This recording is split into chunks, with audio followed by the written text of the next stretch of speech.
Lepo pozdravljeni na okrogli mizi Slovenske tiskovne agencije v okviru tradicionalnega Maxi kluba. STA danes organizira že tretjo v nizu okroglih miz na temo avtorske in sorodnih pravic. Okrogle mize pripravljamo v luči sprejemanja novega zakona o avtorskih in sorodnih pravic, iz katerega je bil sicer nedavno umaknjen pomemben del o delovanju kolektivnih organizacij. Danes se bomo pa pogovarjali o posebnih skladih kot finančnemu viru za ustvarjalce v kulturi. V tujini so takšni skladi povsem uveljavljeni, v Sloveniji jih zakon ne predvideva, čeprav jih po nekaterih tolmačenjih tudi ne prepoveduje.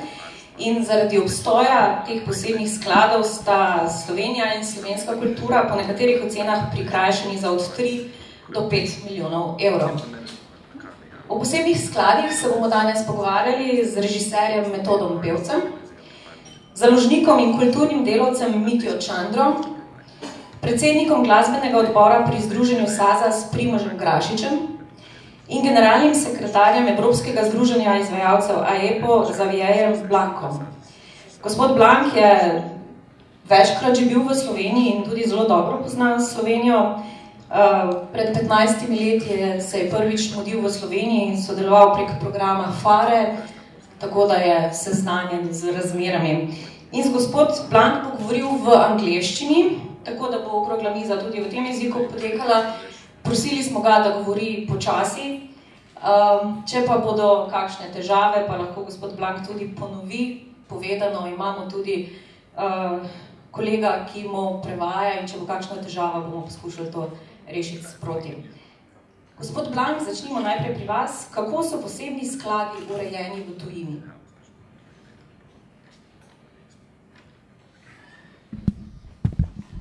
Thank you. You have a whole range of situations abroad. If we speak about European Union countries, you may have legislation where you have a certain percentage of the total amount of collections that is left to what you call special use, but in general it's used to fund cultural activities. Sometimes some social activities, but in general it's cultural activities. You have system like in my country, in France, where you have a very clear system where it is explained how this money should be allocated. For instance, if I take the example of my country, you have, for instance, it's not only that, but for instance, you have 1/4 of private copying remuneration that must be allocated. That's a legal provision, must be allocated to support to cultural activities. But it's in a very strict framework. You need a specific report adopted by the General Assembly, communicated by supervisory boards here and there. But it's 1/4 of private copying, plus some non-distributable money or some money after the prescription period. In other countries, you have no regulation. It's left to internal rules of collective management organizations. So you have all the possibilities, from nothing being said in the legislation, but being left to organizations who can organize that in their statutes and regulation of each organization, some guideline in some other legislation, or some very accurate provision in other legislation, like in France, for instance. In iz katerih virov črpajo sredstva skladi?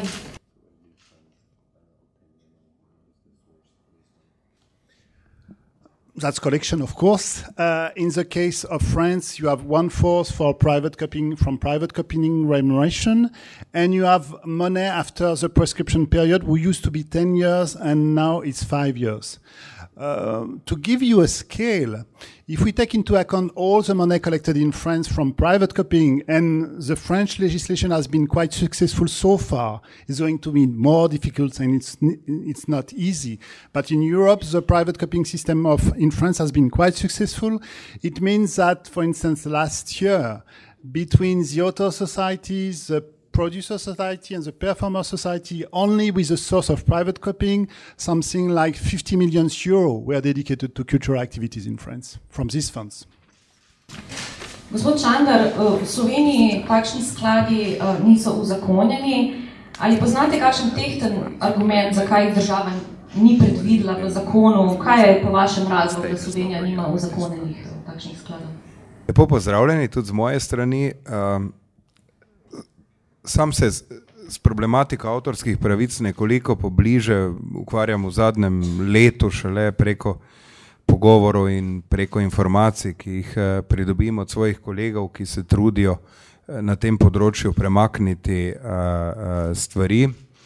Zdaj, zakaj tega Slovenija doslej nima uzakonjenega, si sam seveda ne upam domnevati.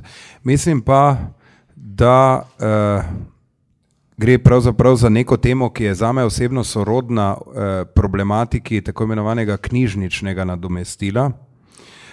To je tema, ki je prav tako pomembna za celotno Evropsko unijo in spomnimo se, kakšno desetletje nazaj se je prvič pravzaprav začela resneje urejati tudi v Republiki Sloveniji, seveda na nek način na pritisk Evrope oziroma evropske direktive, ki je zahtevala od posameznih držav, da to problematiko, torej nadomestilo za izposojo v javnem knjižničnem sistemu nekako uredijo. Ampak podobno kot pri tematiki posebnih skladov je tudi tukaj prišlo do tega, da so države članice Evropske unije zadeve urejale zelo različno in vsaka zase iskale nek model in pokazalo se je, da je legalno marsikaj. Vprašanje pa je, če je marsikaj tudi legitimno.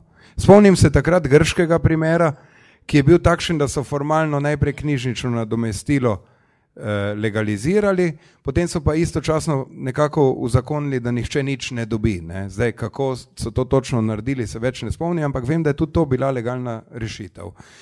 Naš premislek v Sloveniji takrat je bil ta, da je potrebno uravnotežiti kvantitativni vidik in kvalitativni vidik. Kvantitativni vidik je preprosto pomenil, da 50% pobranih sredstev za knjižnično nadomestilo, da se preprosto razdeli glede na izposojanost slovenskih avtorjev v knjižnicah. To je gola statistika, tu ni velike filozofije, kogar se več bere, kdor je bolje izposojan, pač seveda dobi višje nadomestilo. V drugi polovici razdeljenih sredstev pa se je kulturna politika zavestno odločila, da bo sledila ciljem, ki niso zgolj kvantitativno-statistične narave, ampak skušajo spodbujati ustvarjalnost. In v okviru te polovice sredstev se tako razdeljujejo štipendije, bodisi za mlade, perspektivne avtorje, bodisi za vrhunske uveljavljene avtorje, ki imajo za sabo že dolgo kariero. Torej, iz tega primera lahko vidimo, da prav tako na področju avtorskih pravic lahko ti skladi, tako imenovani posebni skladi, odigrajo vlogo nekakšnega korektiva zgolj statističnemu, kvantitativnemu, tržnemu, če hočete, principu in z njimi lahko, seveda na nek pregleden in jasno definiran način, uspodbujamo razvoj ustvarjalnosti v nekem okolju. Jaz mislim, da prihaja čas, ko bo potrebno nehati z demoniziranjem kolektivnih organizacij in celotne problematike, kajti v končni konsekvenci je tisti, ki potegne kratko avtor in vemo, da je položaj avtorjev danes vse slabši, da v resnici te fame v tem, koliko se tukaj zasluži, so v veliki meri neupravičene, kajti avtorji živijo vse težje, vse manj je vredno njihovo delo in za to vrstnimi posebnimi skladi bi lahko seveda ob neki zelo jasno izraženi transparentnosti in ob jasno definiranih ciljih spodbujali njihovo kreativnost tako preko direktnih vzpodbud, štipendij, kot preko kampanj, akcij, ki bi ozaveščale javnost o pomenu domače ustvarjalnosti. Tako da sam osebno verjamem, da je izkušnja knjižničnega nadomestila, kot se je v 10 letih pokazala v Sloveniji,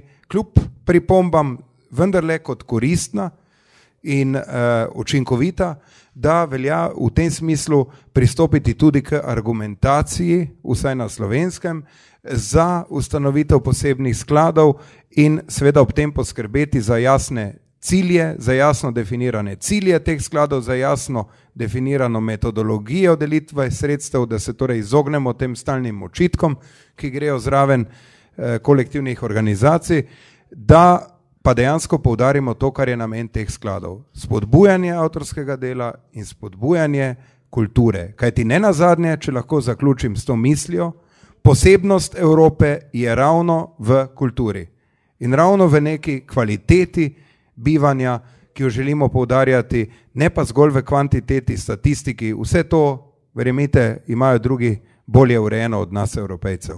Mi moramo staviti na to našo kulturno raznolikost in ustvarjalnost in seveda so ti skladi lahko pomemben korak na tej poti.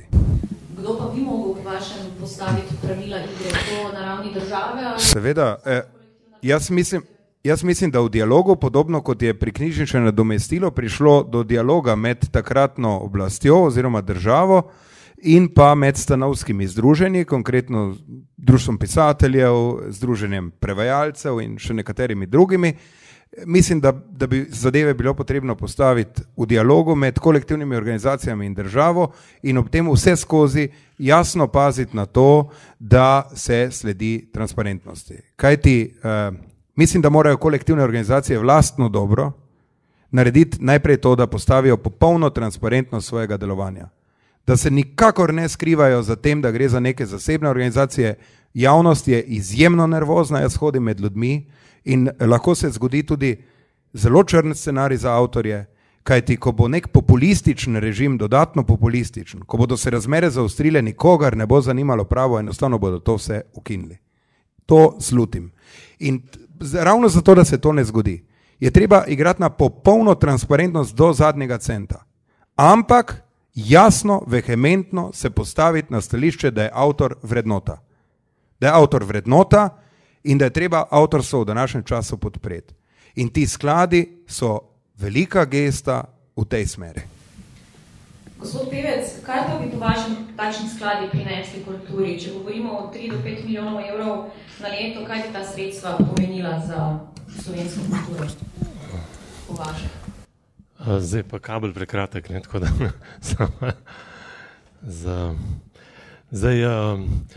jaz sem si v bistvu misleča, ne, da si bom malo pomagal, sem si hotel napisati eno skico, na kar je nastalo 4 strani nekega teksta, ki jih zdaj sicer ne morem prebrati, ampak te 4 strani kažejo seveda na to, da me tukaj kar precej žuli, vsaka stran posebej oziroma vsak razlog posebej. Torej, seveda bi to pomagalo, ampak res bi rad upozoril na te 4 razloge, ki govorijo v prid tem posebnim skladom. In sicer bom poskušal biti kratek, pa jih bom malo preleto. Ja. Prvi razlog se mi zdi narava kolektivnega uveljavljanja. Ne? Konec koncev govorimo o obveznem kolektivnem uveljavljanju avtorske pravice in vsi vemo, ne, da je to neka delitev, ki si nikoli v nobenem primeru ne izide, torej to ni račun brez ostanka, kot smo rekli v osnovni šoli, tega preprosto ni mogoče deliti absolutno pošteno in pravično. Torej, po eni strani vemo, da pravice iz naslova zasebnega in drugega lastnega reproduciranja praktično ni mogoče slediti in deliti pač po dejanski uporabi oziroma reprodukciji. Pri kabelski retransmisiji, ki pa temelji na dejanski uporabi, pa je marsikdaj nemogoče določiti avtorje, izslediti imetnike pravic in zato sem prepričan, da pravzaprav skladi noben avtor ali noben imetnik pravice ne bi bil neposredno oškodovan. Torej, nikomur ne škodimo, to se mi zdi prvi pomemben razlog. Hkrati pa se moramo zavedati, da zaradi tega zdaj lahko se neka sredstva razdelijo šele po 5 letih. Sredstva se kopičijo na računih in na kolektivkah se kopičijo tudi očitki, da niso sposobne deliti, kar pa seveda ni res. Kolektivke tega denarja ne smejo deliti. Drugi razlog se mi zdi tukaj, ta velja predvsem za audiovizualno področje, Namreč mi imamo dejansko opraviti tudi z kolektivnim avtorstvom. Ne. Konec koncev so že v zakonu navedeni soavtori, torej očitno ti soavtori pri nečem sodelujejo. Vsak režiser, ko pride na premieri na oder, reče hvala ekipa, ne reče tega brez veze. Vsak avtor se zelo dobro zaveda, da seveda to končno avtorstvo, pod katerega se večinoma podpisuje on, pravzaprav deli s številnimi člani ekipe. Zdaj vsi vemo, da so nekateri člani ekipe tudi so avtori in jih zakon prizna, da pa je veliko takih, ki jih zakon ne prizna. Torej bom tako za ilustracijo navedel recimo dva primera. Poznam slovenski kratek film, ki ga je posnel in v montažo prinesel en režiser, ki je to posnel brez posebne vizije in je potem majčkeno ušel pred odgovornostjo, zginil. Montažerka se je zalezla v kupico materijala, zmontirala ta material, vzela samo 6 kadrov, jih pustila vse integralni dolžini in sestavila svetovno uspešnico. Film, ki je šel posod po svetu in kdo je zdaj tukaj avtor? Očitno montažer ni, ne? Zakon mu te pravice preprosto ne daje, pa se seveda to redno dogaja. Recimo drug primer, spomnil bom na hrvaški film Izbavitelj. Kdor ga je videl, Krsto Papić, 70 leta, kdor ga je videl, ve, da gre v njemu za transformacijo ljudi v podgane. Gre seveda za eno veliko metaforo. In za to bi rekel metaforo, za to modifikacijo, ki je po mojem mnenju v tem filmu avtorsko bistvo, je poskrbela slovenska maskerka Berta Meglič. Torej, kreator maske tudi po naši zakonodaji seveda spet ni, je avtor prispevkov, ampak ne šteje med avtorje. Jaz se zavedam, da seveda masker ali montažer nista vedno v avtorski vlogi in da zakon seveda ne more biti do te mere fleksibilen, kot je soavtorska praksa v audiovizualnem področju. In ravno zaradi tega sem prepričan, da bi lahko taki skladi kompenzirali ali korigirali to nefleksibilnost, to rigidnost zakonodaje in bi vsaj občasno skozi aktivnosti sklada nekako ublažili ta problem in bi na nek način reševali avtorsko čast tistih avtorjev prispevkov, ki občasno dejansko avtorsko bistveno vplivajo na film. Če zakon tega noče, ne more ali se temu izogiba, bi sklad dejansko to lahko popravil. Tretji razlog se mi zdi, ki ga je treba povedati, je socialno vprašanje. Treba se je ozreti na to, saj kar se tiče audiovizualnega področja, je to zelo pomembno. Slovenski filmski ustvarjalci so na tako imenovani ustvarjalni svobodi od leta 1951, ko jih je oblast z dekretom umestila v neko socialno kategorijo, ki, kot mi je rekla prej omenjena montažerka, da so bili uvrščeni med duhovnike, prostitutke in filmarje, da so bili pač v isti kategoriji. Zdaj, cerkvi in prostitutkam gre zdaj malo boljš, filmarjem pa še vedno ne prav dober. Tako da tukaj se mi zdi, da je treba povedati, pač kako danes živijo samozaposleni v kulturi. Andrej Srakar, predsednik asociacije, edini pravzaprav, ki se z vprašanjem samozaposlenih resno ukvarja, je na zadnji seji Nacionalnega sveta za kulturo povedal podatek, da so pač z raziskavami odkrili s podatki o dohodkih, da je med slovenskimi samozaposlenimi kar 1/3 tistih, ki so na pragu ogroženosti z revščino. In ta odstotek je v resnici še enkrat večji od slovenskega povprečja. Torej slovenski samozaposleni kulturnik živi bistveno slabše od slovenskega povprečja. Torej, jaz si ne predstavljam, kako živijo moji kolegi, kjer sta recimo oba samozaposlenca, oba odvisna od audiovizualnih razpisov in statusom, ki ima ne omogoča ne bolniških dopustov, ne regresov in drugih seveda za samozaposlene popolnoma utopičnih kategorij. Jaz sem prepričan, da pač bi vsi ustvarjalci na področju audiovizualnih dejavnosti bili popolnoma za to, da se ta stiska, ki je občasno deležen posameznik, kompenzira ravno skozi te sklade. ker se vsi zavedamo, ne, danes ti ploska, jutri si lahko lačen. In četrti razlog, ki se mi zdi enako pomemben, je vprašanje nacionalnega. Vsi vemo, ne, da Slovenija, dokler je bila v okviru Jugoslavije, se je svoje nacionalnih posebnosti zelo zavedala, borila se je za sleherno malenkost, za tako imenovana skupna jedra in podobno. Takrat je imela slovenska kultura, ne, ugrajene bojne glave in so nekaj štele. Potem se je vse spremenilo, odkar imamo svojo državo, očitno te kulture več ne potrebujemo, ker je odložila te bojne glave, a ne? In ta državotvornost slovenske kulture je samo še leporečje in ne šteje nič. In pomembno se mi zdi, da se vsi skupaj zavedamo, da pravzaprav Kekca, kakršen že je v našem spominu, ne more nadomestiti Heidi. Čeprav nam stalno govorijo, zakaj bi mi delali svoj film, saj tudi Boeingov ne delamo, ne? In zdaj mešati visoko tehnologijo z visoko kulturo je v bistvu ne samo nesramnost, ampak s tem ogrožamo svoje temelje, ne? Ampak slovenski pogled na kulturo je nekako staroslovenski, tako da v bistvu nekako še spoštuje te starejše umetniške panoge, novejše, med kateri sodi tudi film, čeprav je vprašanje, koliko je novejša po 100 letih obstoja, pa vendarle, ne.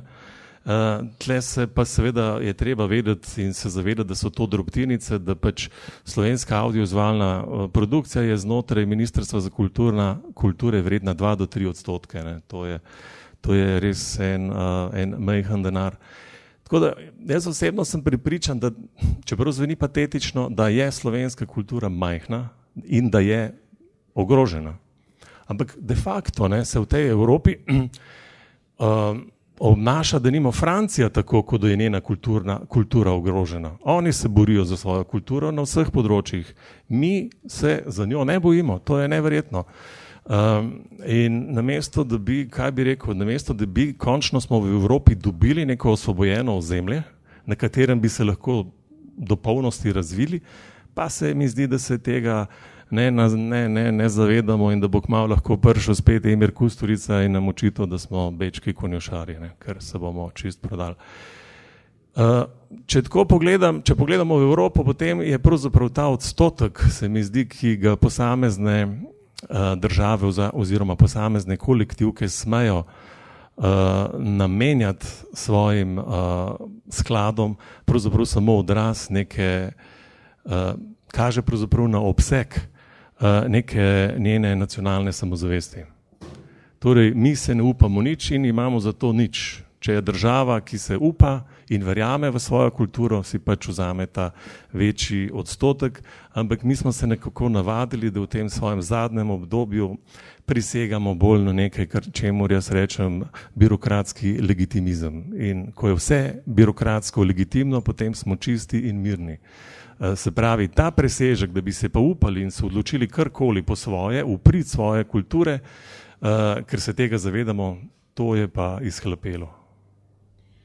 Gospod Grašič, slišali smo pravkar, da s skladi nikomor ne hodimo. Pa obstajajo kakšne pasti pri ustanavljanju teh skladov, bi se lahko denar tudi prekanaliziral kam drugam? Jaz bi tudi vse skupaj rad posebej pozdravil. Prvo, kar sem hotel povedati, je to, da mi smo imeli v ZASP-u do leta 2454 člen, kjer so bila dovoljena sredstva za promocijo in za vzpon pač domače kulture, ne. In to je leta 2004 izginilo, pač pojavil se je 153. člen, kjer noter piše, da kolektivne organizacije delijo svoj denar po pravilniku ali seveda po statutu združenja oziroma kolektivne organizacije.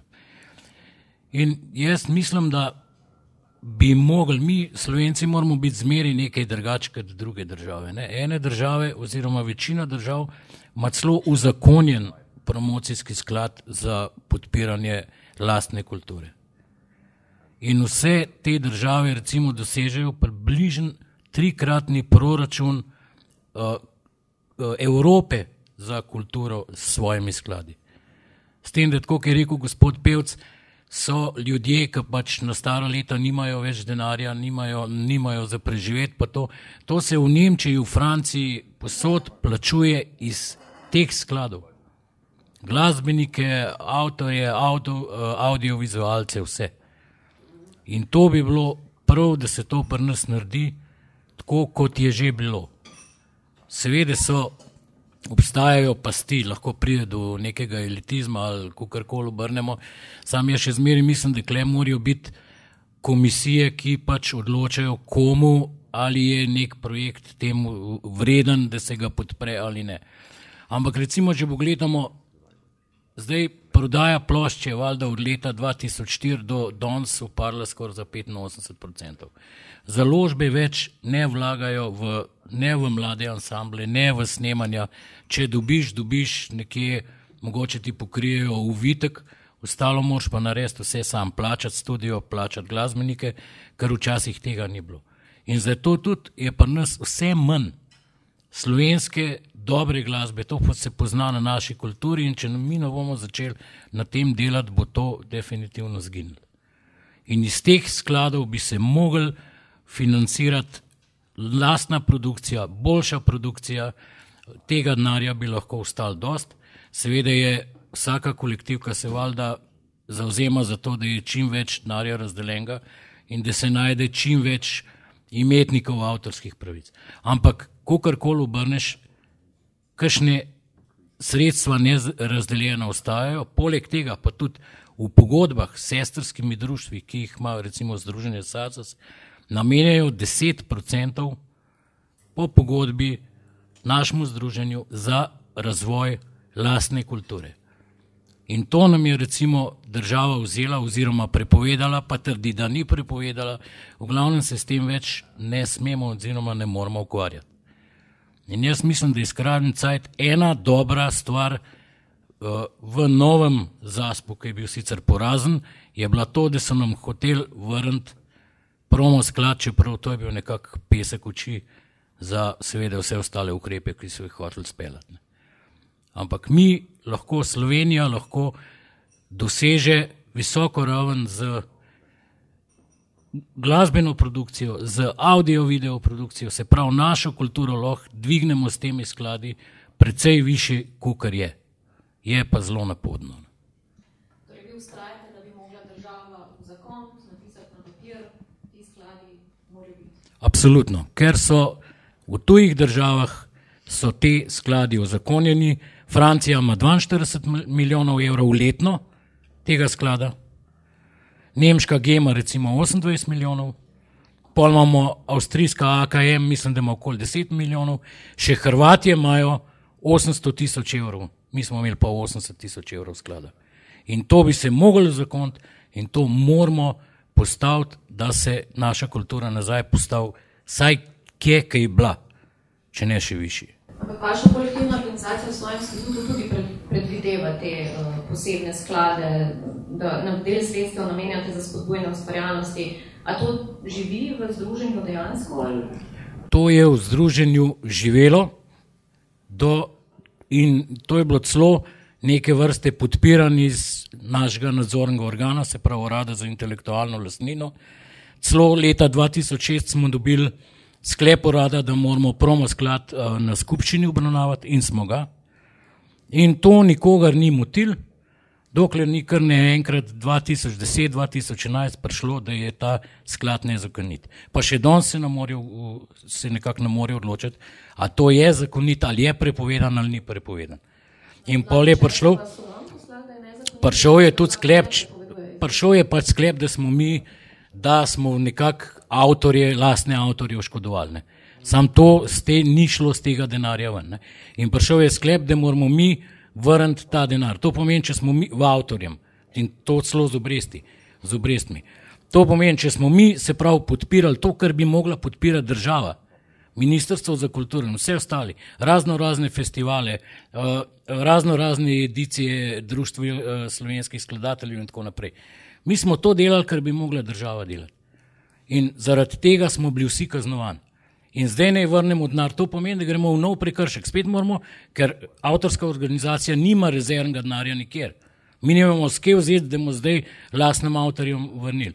In pol prije klet celo do absurda. Nekomu smo dali 1000 evrov za nek projekt, a zdaj mu bomo pa z obrestmi še istmu temu vrnili še 1500. Ne?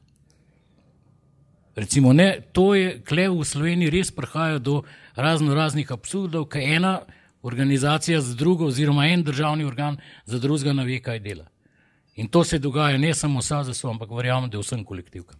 Koliko sredstva se je pa nateklo v ta poseben sklad, dokler si vas deloval in kakšne bo tudi stališče članov združenja do odvajanja določenega zneska v ta? No, vse sem rekel, recimo, mi smo imeli leta 2012 približno 80 000 evrov tega sklada.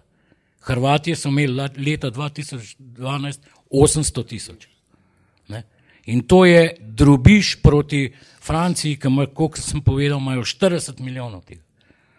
In cela Evropa doseže in podpira lastne države, lastne ustvarjalce, koliko sem rekel, plačujejo ostarelim tistim glasbenikom, ne vem, avtorjem raznim, socialno, zdravstveno, da lahko preživijo.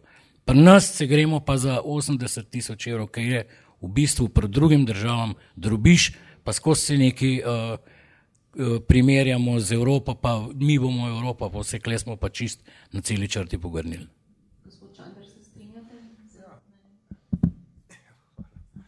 Jaz mislim, da seveda nekega konsenza okoli tega ne bo nikoli. Ne? Recimo, tisti, ki domnevajo, da bodo dobili višje nadomestilo, da rečem direktno, direktno za uporabo njihovih stvaritev, bodo seveda običajno trdili, da se jim krade denar, ne? To, kar je gospod Grašič v bistvu povedal. Ne? Seveda drugi, ki so manj, da rečem, poslušani ali sposojani, mislim, nasplošno manj popularni, bodo seveda bolj pledirali za take posredne oblike. Ampak to je na nas, na državi Sloveniji, na Slovencih, da enostavno se odločimo, kaj sploh želimo. Se itak živimo v družbi in v času, ko če ne mislimo se resno dogovoriti o nekih skupnih rečeh v tej družbi, bomo itak razpadli. Oziroma bomo kot država nekako neka muha enodnevnica v nekem toku zgodovine. Enostavno se je treba odločiti, postaviti pravila igre, zagotoviti transparentnost in ne dovoliti, da potem ta pravila vsak, ki pride mimo, takoj spremeni. Mislim, da je treba najprej nekako, in tudi ta okrogla miza je v seriji prizadevanj, da se dvigne najprej nekako ugled avtorskega dela in kolektivnih organizacij. Jaz se ne spuščam v to, ker nisem sodeloval pri teh stvarih, zakaj je na tako slabem glasu vse to skupaj. Namesto na dobrem glasu, kajti avtorsko delo je neka vrednota, tudi mladim ga je treba predstaviti na način, da biti avtor ne pomeni nekaj slabega, nekaj parazitskega, ampak da je to nekaj, kar bogati družbo, kar tudi bogati okolje, v katerem živimo. In velik problem je ta slab imidž kolektivnih organizacij, da navadni ljudje po vaseh, po kafičih, po ne vem, kinematografih mislijo, da gre za nekakšno krajo, ne pa za to, za kar v resnici gre, da gre za osnovno nadomestilo ljudem, ki vlagajo svoj čas, ki dejansko, kot je kolega Grašič povedal, včasih s lastnimi sredstvi financirajo neko produkcijo, pogosto v starejših letih so socialno izključeni in tako naprej. In najprej je treba, da rečem malo ostro, počistiti na lastnem pragu, brezkompromisno obračunati s netransparentnimi praksami in se, da rečem, postaviti na ugled oziroma reči, gledajte, če je že bila kje kakšna anomalija, bomo te stvari počistili, uredili in s tem vzeti orožje nasprotniku. Orožje vzameš nasprotniku tako, da enostavno odpraviš tisto, kar je eventualno moteče, krati pa ne pristaneš na populistične napade.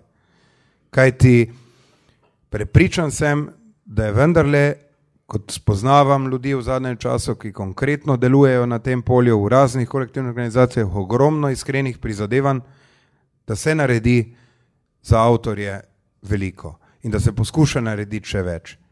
In da se eventualne težave pogosto izkoriščajo seveda za zelo grobe populistične napade. In da se na koncu tudi taka mala sredstva, kot je prej bilo rečeno, interpretirajo kot neka velika zarota, kjer si je nekdo nekaj vzel. Ne? Zdrava pamet poveda 80 000 evrov, verjetno nihče ni mogel obogateti od tega, da je verjetno se to razdelilo na precej koncev in tudi če je kakšna odločitev bila napačna, zaradi tega še ne pomeni, da bomo ukinili celoten način podpore. In mislim, da je potrebno torej pri sebi se dosledno odločiti za transparentnost, za jasnost, za jasna merila, jasne kriterije in hkrati državo na nek način prisiliti, da se ne uklepa kot pijanec plota obstoječe zakonodaje, ampak da pove, kako bo rešila problem. Ker je to, kaj Metod prej povedal, je resnica našega časa. Ne da se. Koliko sestankov sem imel v življenju v zadnjih 10 letih, gospod Čander, navdušeni smo nad vašo idejo, ampak ne da se. Ker se ne da. Ja pa se vi niste zato tam na plačah, da mi govorite, da se ne da. Vi mi povejte, kako se da. Ne pa, da vsi hodimo okoli, pa iščemo poti, kako bi mi njim predstavili, da se da.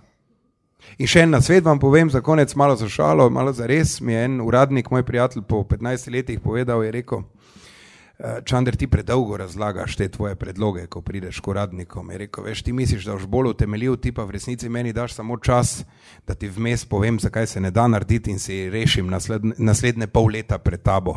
Se mi splača potruditi, povej v 2 minutah, pa ne bom imel časa, da ti jasno povem, kako se ne da. Tako da od zdaj naprej govorimo kratko in jedrnato. Ja, jaz sem hotel reči glede imidža kolektivk, ne, v čemer se valjda vsi strinjamo, kakšen krasen imidž imamo vsi. Ne. Je pač tako, tudi v Nemčiji je GEMA druga najbolj usovražena agencija v državi, ne vem, kjer je prva. Slovaška SOZA je recimo naredila, je zaračunala odprt maturantski ples, ki je bil odprt za vse, 15 evrov in zaradi teh 15 evrov so imeli demonstracije ljudi pred Ministrstvom za kulturo, ker SOZA pač paše pod Ministrstvo za kulturo. S tem, da pri nas vsak napiše v kolektivki, lahko vsak medij, kdor ima čas, v zadaj so pa seveda uporabniki, ki so neplačniki in imajo medije v rokah. In ti po kafičih, kakor ste rekli pa to, on samo prebere, aha, kolektivka je spet pobrala tok, no in kaj vse so naredili in to je tema. In mi moramo na en način, tudi s temi promo skladi, pa z vsemi temi stvari, bi mi lahko tudi imidž izboljšali teh naših kolektivk. Kar bi bilo prav, tudi Hrvaška SOZA je recimo najela PR in so začeli koristiti predvsej bolj ta promo sklad, ki ga imajo. Ustanovili so pa celo podjetje, s katerim podpirajo lastno produkcijo glasbeno, resno, pop in klasiko. In dobijo celo 1% od naročnine, tako kot imamo mi RTV naročnino, in iz promo sklada se vodi celo podjetje, kjer se to pač podpira. Da ne govorim, da to delajo že Skandinavci, sam sem bil gor, v Kopenhagnu, imajo cel nadstropje zaposlenih ljudi, ki skrbi samo za kulturo, za dansko, za plošče na leto, izdajo okoli 200 CD-jev in jih podpira država. Pri nas pa valjda tega ne delamo. In s tem bi dvignili tudi imidž precej bolj. Če lahko samo to dodam, ne? Avtorsko delo, pogosto so razne stvari res izkoriščene za populistične napade, kajti avtor je nekdo, ki vendarle malo vznemirja družbo. Avtor je individualni glas, ki daje neko svoje videnje v veliko primerih. In se mi zdi ta agresija do avtorjev je tudi običajna agresija do neke individualnosti, do neke drugačnosti. In se potem izkoristi vsaka priložnost, da se v bistvu reče, aha, zdaj bodo pa ukradli šolarje, recimo v primeru Sazorja, ki želi uveljaviti neko minimalno nadomestilo za fotokopiranje. Aha, zdaj pa na plečih šolarjev. Veste, živimo v tako kruto populističnem času, ko nekoga lahko zaradi, da rečem banalno, ene dnevnice razglasimo za največjega lopova, na drugi strani nam pa milijarde otekajo v velike korporacije finančne, pa da rečem v skupnem starem jeziku pa nikome ništa. Ja, recimo na to dvoličnost slovenske politike kaže preprosto tudi to. Nam so po eni strani z določenimi zakoni poslabšali pogoje za delo. bistveno. Zmanjšali so nam proračune, z ZUJF-om so zmanjšali recimo tudi honorarje na televiziji, skratka, na tisti strani, kjer bi pa ta država lahko to kompenzirala, pa seveda ne naredi nič. Jaz sem prepričan, da gre v ozadju za eno zelo patološko slovensko prepričanje, da mora biti slovenski umetnik revež.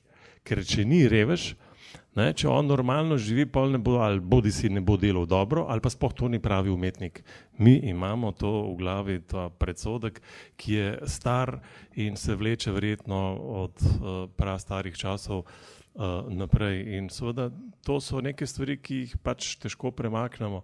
In zdaj, ker se pa te slovite transparentnosti tiče, ne, je pa tudi treba upozoriti preprosto na to, da tudi transparentnost ima določene meje. Ko govorimo o avtorskih honorarjih ali nadomestilih, ki se delijo iz tega naslova, je tudi treba vedeti, da je tle neka diskretnost, da pravzaprav ne moremo o tem se ne more zdaj razpravljati, ker veste, ta transparentnost ima svojo skrajno mejo, da hoče nekdo vedeti, koliko si pa ti dobil, koliko je pa on dobil, da bomo se zdaj med sabo šlatali po denarnicah, predvsem pa to hočejo šlatati po denarnicah tisti, ki so zunaj tega, ne da bi to kao. In med tistimi, ki hoče šlatati po denarnicah oziroma hoče vse vedeti, je pa seveda tudi država sama, ki včasih zahteva praktično v imenu transparentnosti, zdaj kolektivka sleče hlače in pokažite vse, kar imate, prineste vse papirje, ki jih imate, to se pravi nekje je tudi pri transparentnosti neka meja, ki pa jo nažalost v tem trenutku to mejo določa država oziroma urad. Ta meja ni določena z nekim dogovorom ali z jasnim zapisom v zakonu ali v kakšnem drugem dokumentu. In trenutno imamo situacijo takšno, da so pač kolektivke prepuščene in velja seveda samo mnenje urada. In to mnenje je, kakršno je seveda objavljeno celo v predlogu zakona in je seveda, ker je urad del vlade, najbolj razširjeno znotraj vlade, znotraj slovenske politike, ki nam seveda kroji prihodnost. In v tem je seveda velika nevarnost in je tudi na to treba opozoriti. Gospod Blank, slišali smo zdaj izkušnje slovenske. Gospod Čander je povedal, da pri državi velikokrat naleti na odgovor ne da se. Kako pa vi iz distance gledate na dogajanje v Sloveniji? V Franciji se očitno kar da, glede na to, da zberete v skladih 42 milijonov evrov, kot nam je postregel gospod Grašič s podatkom.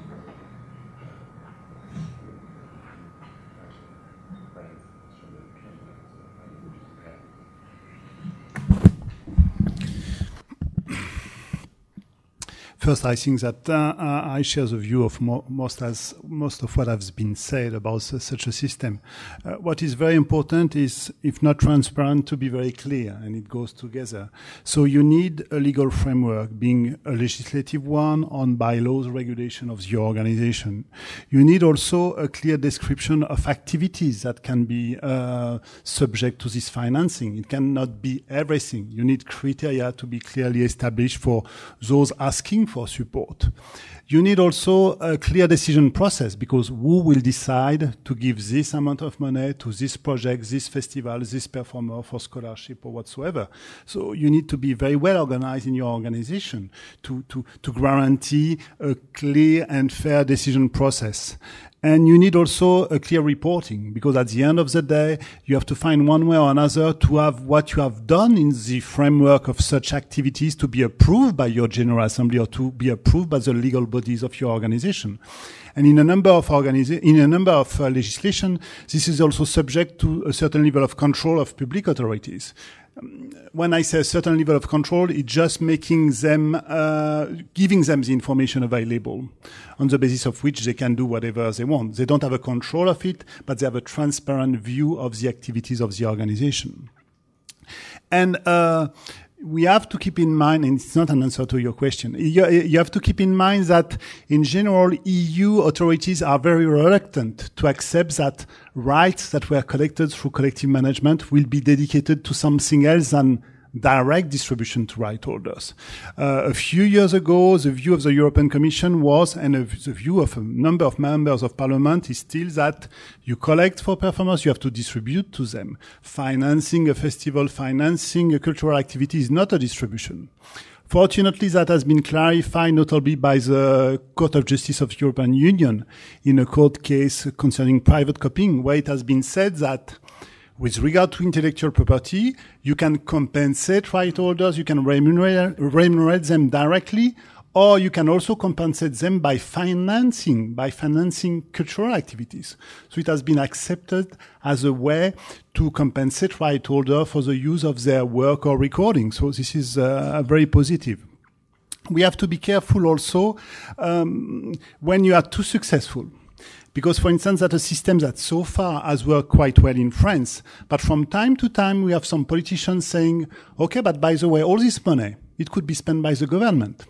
So even if it is private remuneration, to some extent, private money of the right holder, once authorities see that it can be used for public interest, for cultural funding, very often they are tempted to take it or to try to take a part of it. And every 2 or 3 years, we have a proposal of legislation where it is said that all these amounts or part of these amounts will be used by government and not by collective management organization.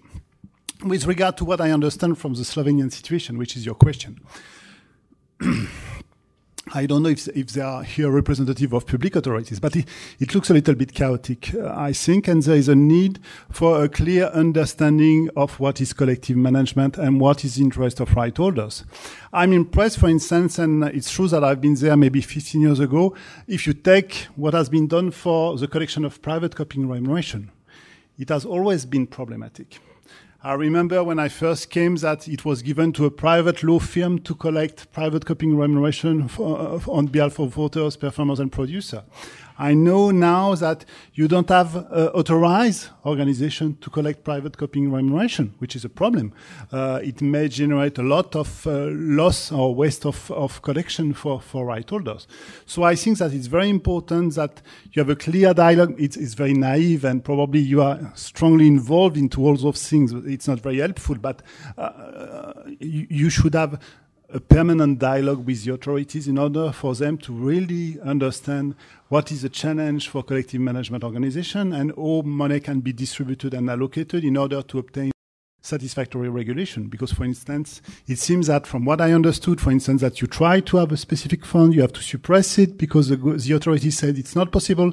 It's a very unfair situation for right holders, and also it's a very unstable situation. You cannot build a proper functioning of organization without having a clear understanding with public authorities of what can be done or what cannot be done. Or you are totally dependent from a decision process that you do not control, with rules that are not existing, and you are dependent from public authorities, good mood or bad mood. So I think it's very important to have this dialogue and to obtain, probably, even if it is not an absolute necessity for having such cultural fund, and to obtain a corresponding legislation for that, as you asked for. I think that would be reasonable. And once again, I think also you need some clarification with regard to collection in general, like the private copying remuneration system, which is not yet stabilized in your country. Jasne zakonske okvire, če prav razumem.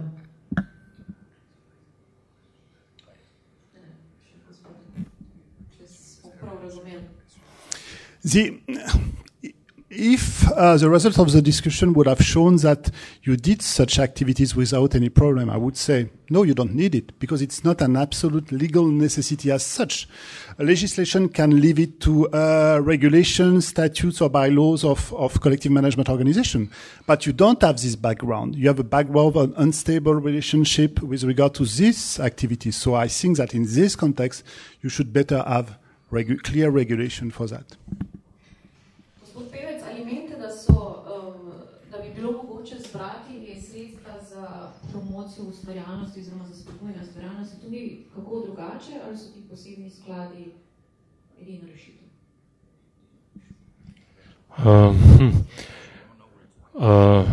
Veste, mi živimo, slovenski filmarji živimo že ves čas med samimi obljubami in krčenji sredstev.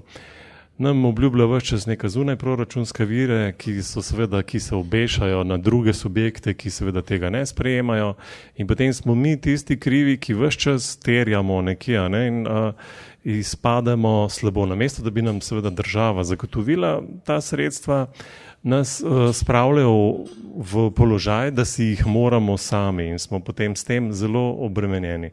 Mislim, da je to malo, kako bi rekel, malo nespodobno od ene kulturne politike v neki državi, da ne zagotovi pogojev, v katerih se da normalno delati. Torej, predvsem sem to prepričan. Kje so zdaj ti viri za financiranje, je seveda stvar dogovora. In trenutno je pač tako, da seveda je tukaj na voljo nek denar, ki je pobran v tem imenu, ki je namenjen to vrstni uporabi, pa se ga ne sme tako uporabljati, kot jaz rečem, izključno zaradi tega birokratskega legitimizma, zaradi tega, ker se moramo držati nekih črk, ki so jih napisali nesrečno in nerodno, in to se slej ko prej bo moralo nehati, jaz v to verjamem. Pa ste optimistični, da bodo ti skladi uzakonjeni, morda gospod Čandr, gospod Grašič? Ja, gledajte, odgovoril vam bom z judovskim vicem oziroma judovsko šalo. Optimist in pesimist umreta na enak način, živita pa drugače. Ne? Jaz se pač prištevam med optimiste, kljub temu, da me marsikdaj življenje skušalo prepričati, da je bolj realno biti pesimist, ampak vendarle mislim, da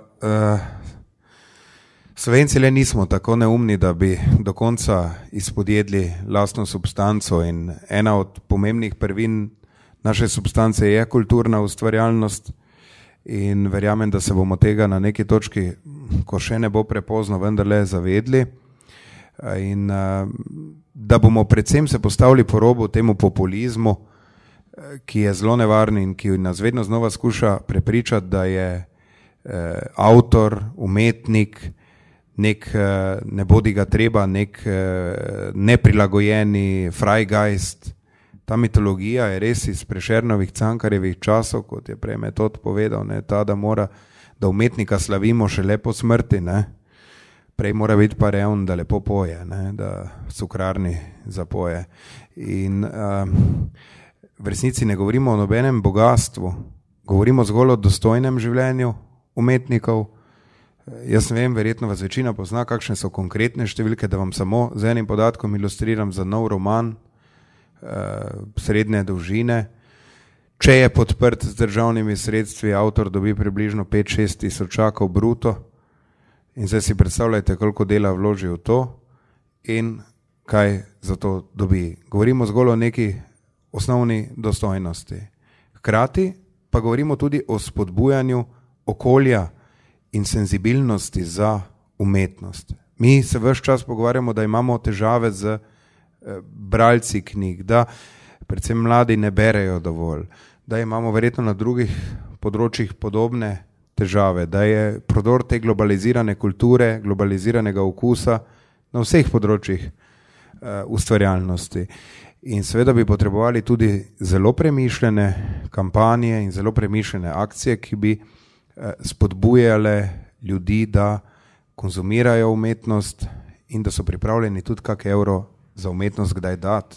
Kajti pri nas je še vedno ta logika, da se kulturne prireditve naj ne bi plačevale, živalski vrt ali pa kaj podobnega je pa normalno, da plačujemo. Ne? Gospod Grašič, verjamete, da bo v nekem doglednem času urejeno tudi to področje? Gospod Pevec je prej izpostavil, da je veliko ljudi tudi na pragu revščine in da se v bistvu že kar mudi s tem. Glejte, jaz se v Sloveniji tega uzakonjenja zmeraj malo bojim. Ne? Ker čim pride en tak zakon ven, je sigurno zraven še nekaj, kar moraš sprejeti in kar je past. Ne govorim samo na področju avtorskih pravic, ampak vsega ostalka. Ne? Poleg tega bi bilo že dosti, če bi država pustila kolektivke primir, da pač da si oblikujejo te sklade in delajo z njimi zdaj bom rekel spet besedo transparentno, ne moram reči, da me ta transparentna oseba strašno moti, ker se okrogle mize na transparentnost, pa cele predavanje, transparentna organizacija, pa denar se zabija, da se mi med sabo pogovarjamo, kako naj bi bili transparentni in kako bomo delali transparentno. In tujci nam hodijo govoriti, kako moramo mi delati transparentno, čeprav smo mi recimo, točno zdaj je bilo tamle na svetu, Hrvate smo mi, mene so celo sprašvali, pa nas, kako naj delajo, zdaj so pa oni nam prišli predavati, kako bomo mi transparentni. Ne? In to me strašno moti. Zame je SAZAS transparenten, Mars Dobo rekel, da ni. Verjetno za gospoda Štibernika je IPF transparenten, bomo spet mi rekli, da ni. Za gospoda Pevca je IPF transparenten. Jaz ne vem, kdo nam bo sploh postavljal te pravila, kaj ta transparentnost je. In če ena organizacija dobro dela, si tudi zasluži, da ima promo sklad in da podpre svojo lastno kulturo. Se pa strinjam s tem, da mora biti tukaj neka komisija, ki točno določa, kam in komu bo denar šel. In tudi, če nekdo zapros, nek glasbenik, ki je na pragu revščine, bil je pa tako, ki je rekel gospod Pevc, pred leti so mu ploskali, zdaj pa ne vem, nekje gor, kjerkoli živi v nekih hribih, kome ima za pir, da rečem po domačne. Če je zapros, se je tudi prav, da se mu s tem, glede na minulo delo, nek ta denar da, ali pa da se mu vsaj redno nekaj plačuje. In to je pri nas, če zmeri drobiš, zunaj pa, kot sem prej povedal, razpolagajo z velikimi fondi, kar se tega tiče. Tako je rekel gospod, da hoče država poseči po tem denarju, ne? Tudi v Franciji, ne? Oblast po njihovem promo skladu. Ne? Se pa nas hoče pa poseči ne samo po promo skladu, ampak po vsem denarju, ki ga zbiramo. Tako da jaz mislim, da bi bilo čist dovolj, če bi država, ne da bi uzakonila, ampak pustila vsako kolektivko, ne dela pa svoje, valjda mora nadzorovati. Ampak ne ji pa določati pravil, sploh kar se tiče promo skladov in kaj bo nekdo podpiral. SAZAS kot glasbena organizacija bo sigurno podpirala avtorje in boljšo produkcijo, AI pa bo podpirala, ne vem, režiserje, producente, snemalce, karkoli. To je prav, ampak vsi skupaj bi morali to podpreti in z tega bi cela slovenska kultura ratala res boljša, kot je uspešnejša. Seveda niso pa zdaj te skladi namen za to, da bi pa ljudi reševali iz praga revščine, ker jih bomo zelo težko. Sem še nakratko, zakaj sem se prej oglasil na to transparentnost, da ne bi kdo mislil, da imam jaz kaj proti transparentnosti. Sam da pojasnim, Društvo slovenskih režiserjev in AIPA sta povabila tukaj nekaj članov mednarodnega združenja FERA, to je Združenje audiovizualnih avtorjev, in so prišli praktično iz najpomembnejših evropskih držav in med drugim smo imeli tudi zelo lepo predstavitev najnovejše evropske direktive, ki se ukvarja ravno z vprašanji transparentnosti kolektivnega uveljavljanja. In ko nam je bila ta direktiva, ki je ta naš predlog zakona še povohal, ni daleč od tega, pa je že 1 leto stara direktiva, torej, ko smo to direktivo brali, smo ugotovili, da AIPA dejansko to že vse upošteva. Ne, da bi nas k temu kdorkoli prisilil. Torej, zdaj nas pa hočejo s to transparentnostjo, kako bi rekel, to je en overdose te transparentnosti, ki se zahteva. Torej, to je nekaj v imenu transparentnosti. Seveda smo vsi za transparentnost, posebno avtorji. A veste, da je nam zelo, zelo, zelo v interesu, da smo v svetih, nadzornih svetih, da imamo nadzor nad tem, kako se sredstva trošijo, ker so to naša sredstva in bi radi videli seveda, da ne bodo šla v neka netransparentna nebesa, vica, pekel, ampak da bodo ostala pri nas. Tako da ta strah urada pred netransparentnostjo je po eni strani predimenziran in po drugi strani bi ga morali razumeti seveda tudi v neki drugi luči, ki zdaj pač res nima smisla. Tako da jaz sem tudi zaključil z anekdoto. Jutri grem na rojstni dan svoje kolegice, ki bo praznovala 50. rojstni dan, je ustvarjalna, ni brezposelna. Ko pa sem njene najbližje vprašal, kaj bi bilo primerno darilo, sem dobil odgovor denar. Sicer v navednicah, tako da grem jutri v eno trgovino, da bom kupil vrednostne bone, da bom svoji kolegici, ki je uveljavljena slovenska filmska režiserka, kupil rojstnodnevno darilo v obliki bonov. Ne, jaz sem osebno prepričan, da se to ne rešuje tako in da če si nek človek pri 50-ih ne more privoščiti majčkeno bolj prestižnega darila, kot je bon, potem vemo, kje smo. Pa ne gre za anonimno osebo in ne gre za nedejavno osebo. Prosim. Še eno vprašanje za gospoda Blanka. Kaj se denimo v Franciji se sredstvi izbranimi v tem posebnem skladu financira? Lahko mogoče navedete kakšen konkretne odmevne projekte, ki so nastali kot posledica financiranja iz naslova teh skladov?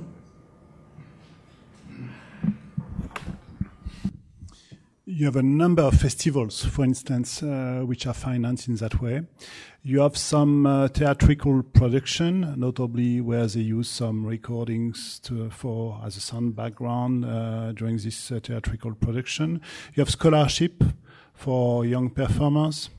And you have also some travel expenses that can be taken in charge for special tour of performers when they go abroad. So you have a wide range of possibilities. In general, an important criteria is the share of the budget which is dedicated to remunerate performers in our system, which is dedicated to support performers.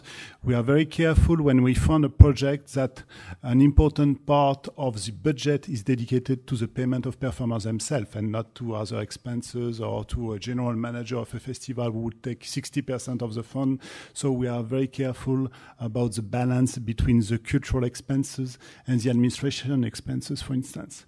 What is very important is to be involved in projects to an extent that would mean that the public authorities who have their own system of financing would stop financing the project because other funds will finance the project. So we are very careful when, for instance, the Ministry of Culture on some regional authorities are financing a project, not to go too far in this financing by ourselves in order not to have, as a consequence, this previous financing source to be cut because we are enough to finance the project. So you have a whole range of things, and of course the focus is on employment of performers on our side and the cultural contribution of contributors in the project and in the budget. Dobro, hvala. S tem bom zaključila prvi del okrogle mize, s tem pa seveda še ni vsega konec. Verjamem, da imate tudi spoštovano občinstvo kakšna vprašanja, kakšna razmišljanja, misli.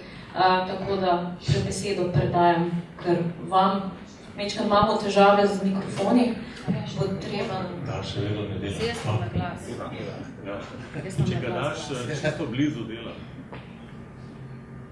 Pozdravljeni, Lara Jankovič, igralka, samostojna umetnica, kar že.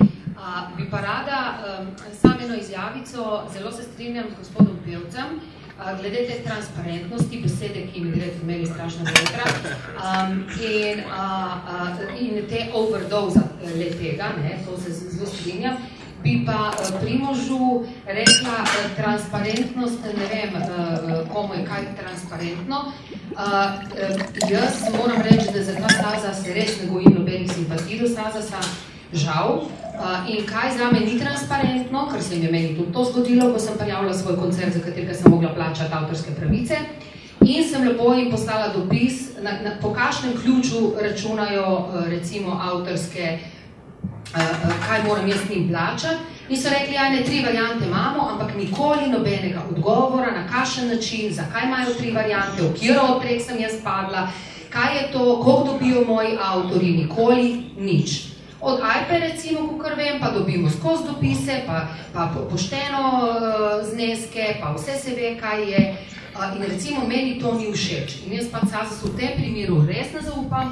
Verjamem, da čisto kvito bom rekla, peščica tistih seveda najbolj uveljavljenih in takih, tiste lepo poštimajo, da so tiho, ampak vsi ostali, ki pa vendarle delamo, jaz še najmanj, recimo moji avtorji in glasbeniki in tako naprej, pa ne dobijo nič. Sem rekla, rajši jaz, odvojim od svojega koncerta, pa jim takole dam za njihove pravice, kada čakamo tega Sazasa, ki nikoli nič ni, ali pa ne vem, jaz sem plačala za koncert 200 €, moji avtori dobijo pa, ne vem, po 5 €. Tako da recimo ta transparentnost meni pri njih ni všeč, nobenega odgovora nikoli, nobenih pravil, kako kaj delajo, zakaj to delajo, tako da tu bi bilo treba zihar urediti. Hvala. No, če lahko odgovorim, lepo Lara, da si povedala svoj primer. Pri Sazasu percepcija ima letno za poštimati, za porihtati preko 18 000 prireditev. Naredi se velik napak, ampak za take napake je pač treba težiti, poslati, ker tam je 5 puncev percepcij, 18 000 prireditev, ni tako malo.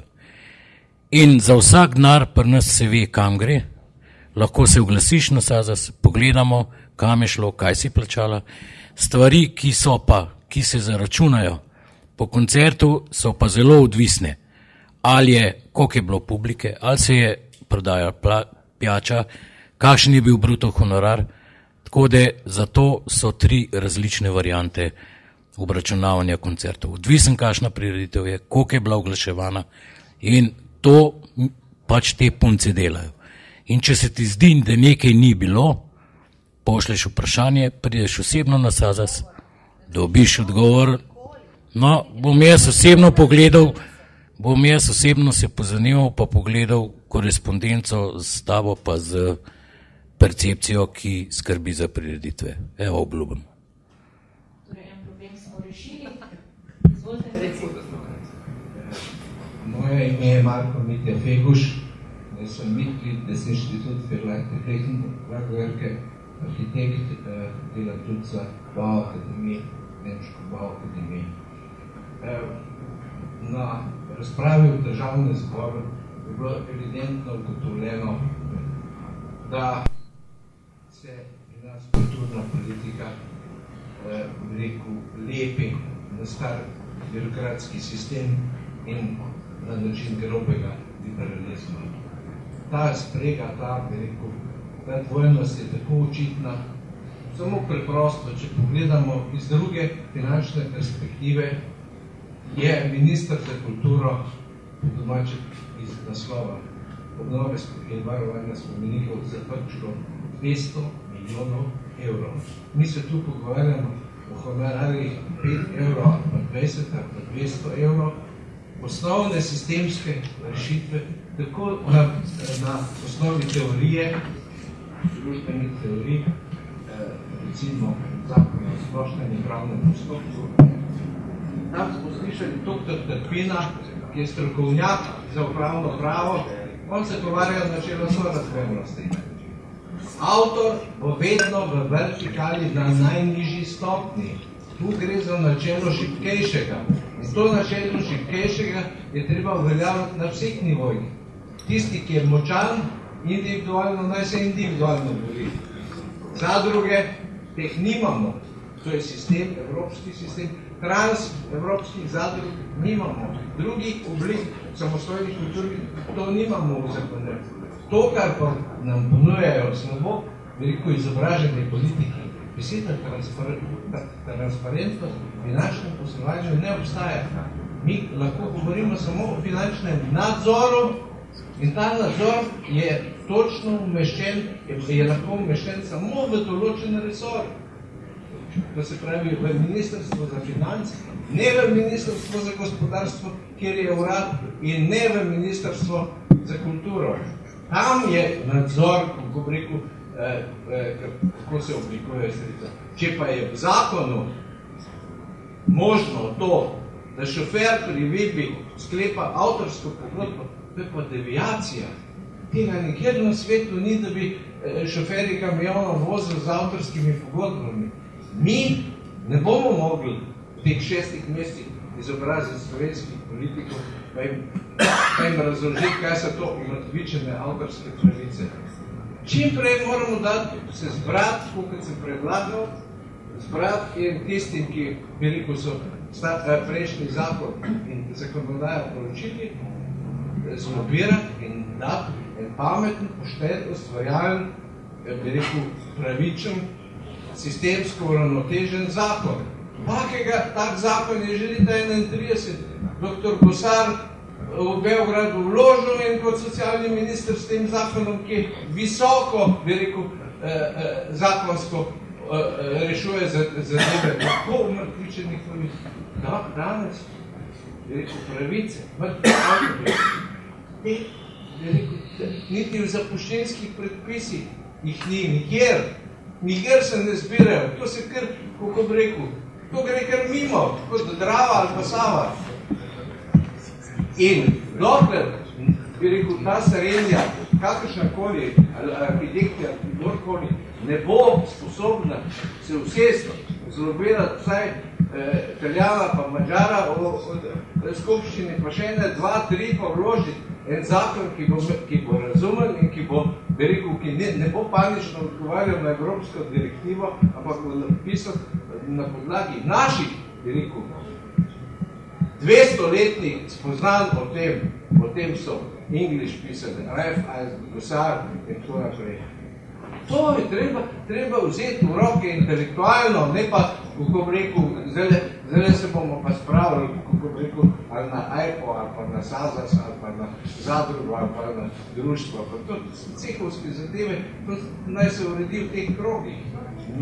Koliko ti je povedal kolega pisatelj iz Maribora?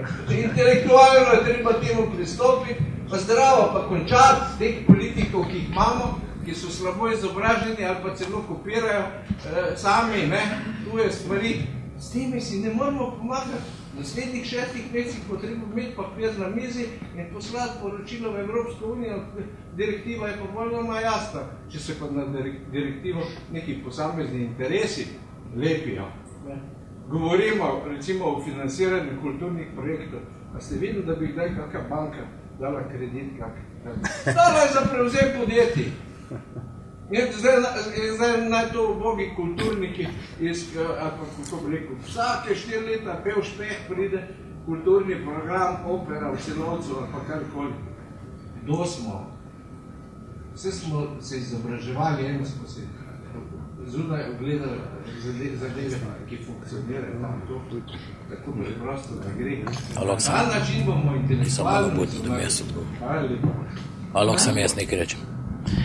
Ja, lejte, nažalost je pa nas tako, da je v zakon določa pač, da moramo vse avtorske pravice uveljavljati kolektivno. In posledica tega je, da vsi drugi zastopajo in vsi drugi se zanimajo za avtorske pravice, mi sami ne, ki... 37. člen Ustave govori nasprotno. Pravica do dobrega upravljanja, iztožtejo. No, sam to vam povem, da... Jaz sem jo iztožil na ustavnem resnici. No, pa boste še meni pokazal. Pravniki razumeli, kaj je to avtorska pravica in kaj je subordinacija. Ne more biti načela sorazmernosti v državi, kjer je avtor tlačen in je na najnižji stopni. Ne gre preprosto. Je pač treba na pravem mestu na intelektualni način dokazati, magari na dolgo, tako kot se nes, pa na kratko. No, hotel sem reči, da pač vsi drugi upravljajo z avtorskimi pravicami, sami imetniki, ne. In to je narobe, ne. Čisto dobra rešitev bi bila, da imetniki sami upravljajo s svojimi pravicami, ne. In še prej, Lara, kar sem hotel reči, kar se tiče teh prireditev, ne. Če to ne bi bilo po zakonu, se to definitivno sploh ne splača nikomor obdelovati. 18.000 prireditev, to je v zakonu naveden, da je to treba delati. Če bi bilo po naše, je to največja zguba časa in tudi vsi pol norijo, če SAZAS preveč računa, zato pa nimamo prireditev, pa zato nimamo festivalov, pa ne vem kaj še se. Ampak, ja, sam to ni čisto resno. Ampak to je pogojen z zakonom in mi se tega ne moramo ogniti. Dobro, še jaz bi, Gregor Štivernik, jaz bi samo, da ne bomo preveč skrbili na individualne teme po obravnavanje, bi še enkrat opozoril, oziroma se navezal na tisto, kar je gospod Blank povedal, pa je mogoče malo mimo šlo. je to, da to transparentnost, mogoče boljši izraz je jasnost. In če bi imeli mi jasna pravila, ali pa če bi se, ali pa ko se bomo stili za jasna pravila igre, potem bo tudi bistveno lažje s temi, če imamo danes temo skladi upravljati. Jaz mislim, da moje osebno mnenje, da skladi bi morali biti v domeni kolektivnih organizacij. Mislim, da pa je minimalni pogoj, pod katerimi bi se upravljali skladi, so to, da v teh skladih obstaja nek načrt, ki ga potrdi in sprejme skupščina, na katero imajo dostop in glasovanje vsi člani. In potem je ta ista skupščina leto pozneje potrjuje oziroma sprejema neko poročilo, kjer mora pa tudi jasno navedeno, kam so šli in komu so bila namenjena ta sredstva, pod kakšnimi pogoji. In spet na tej skupščini je prav in bilo mogoče pravično, da sodelujejo vsi člani, ker to je denar vseh imetnikov pravic. Jaz mislim, da s takimi minimalnimi pogoji, če jih je treba zapisati, se jih naj zakonodajalec zapiše. Mislim pa, da s temi osnovnimi pogoji bi pa bilo že marsičemu zadoščeno in bi potem lažje upravljali s tem skladi in bilo marsikatero vprašanje, ki zdaj v zraku bi mogoče ostavljalo nemostavno. Dobro, pa še gospodu, še. Dobar dan, sem Tomaž Novicel. Bil sem na prvem tovrstnem posvetovanju, zdaj sem moral preskočiti. Par komentarjev imam.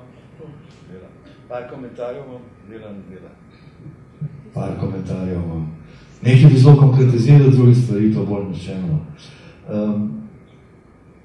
Da se primerjamo s Francijo, kakorkoli že, je to totalna iluzija. Francija je stara demokracija, prva revolucija slovenite pravo. In oni so bili tisti, ki so se pravzaprav, vsaj za glasbenike Rems zgodovine, avtorskih pravic, da so se oni to po naključju izmislili in začeli uveljavljati skupina glasbenikov in tako naprej. Se pravi, mi smo nova država, ne bom govoril, da je to že demokracija, 25 let približno lahko govorimo o Sloveniji kot o državi in seveda to je potem neprimerljivo. Francozi dajo nekaj na svoj jezik, dajo nekaj na svojo kulturo, tudi zakoni, če je to treba.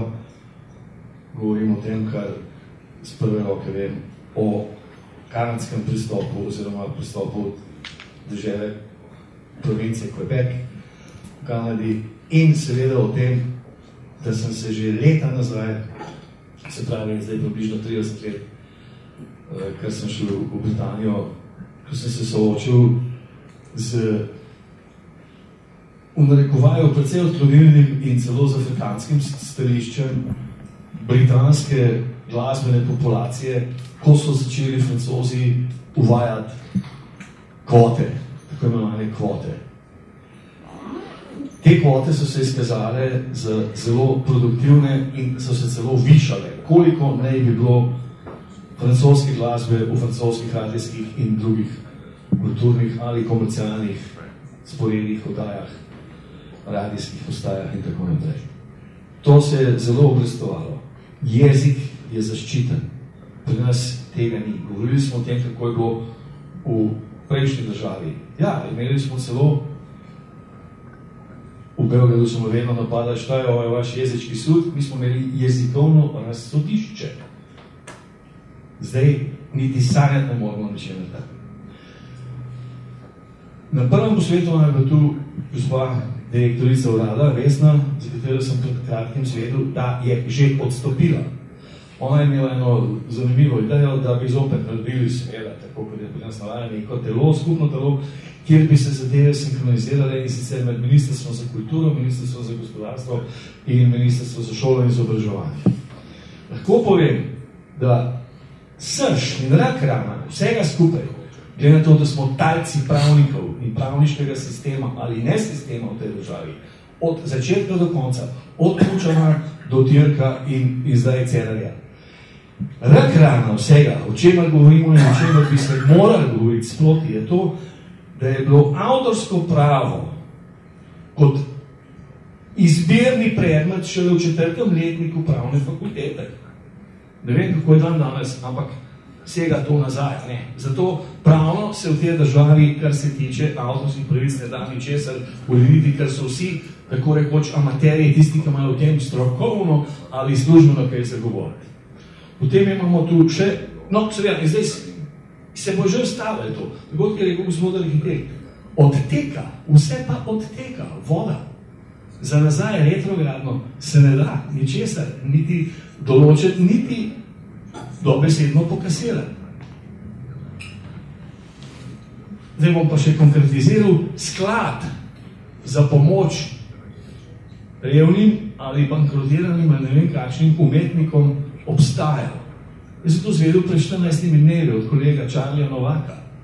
To se imenuje republiška priznavalnina, ki jo lahko dobi vsak, ki dokaže preko Ministrstva za kulturo, da je njegov doprinos slovenski kulturi ali umetnosti tako velik, da si zasluži, da mu Republika Slovenija plačuje razliko med njegovo penzijo, kakršnakoli že je, do višine penzije, ki naj bi bila neka povprečna penzija.